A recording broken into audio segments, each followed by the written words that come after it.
اوسنۍ دنیا لکه چې د ژوند هر اړخ د ټکنالوژي او د جدید علومو د ساينس چې دی هغه ریولوشنایز کړی دی په د ژوند په هره برخه کې انقلاب برپا سوی دی. همدارنګه د جنگونو بڼه هم بدله سوې ده. د جنگونو نیچر د جنگونو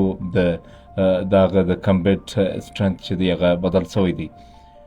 په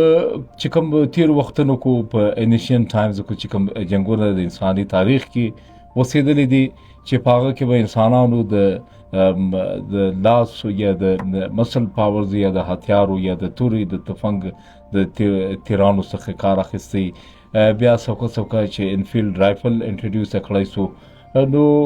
بیا د هوایي ځواکونه یا د ټانکس ټکنالوژي فایټر جیټس. نو اوسني چې کوم جنگونه دي د ماډرن وارفیر د هغه مکمل د یو نوې ټکنالوژي سره تړلې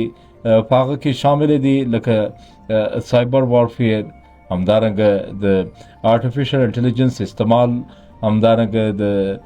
د پروپاګاندا وارفیر، سایکولوژیکل وارفیر چې دغه ټول پر یو ځای یا د 5th جنریشن وارفیر دغه لړۍ چې دا وخت د هایبرید وارفیر په نامه باندې یادېږي. هایبرید وارفیر همداسې جنگ چې په هغه کې یوه خواته د فوجي یا د ملیټري ځواک سره د یو دشمن په هکله د هغه په فوجي توان د ماتولو په سره د هغه د نسلونو یا د هغه د یوتسو یا د هغه پر را روانو فیوچر باندې داسې ضرب لګول چې هغه د خپل د کلچر څخه د خپل وطن څخه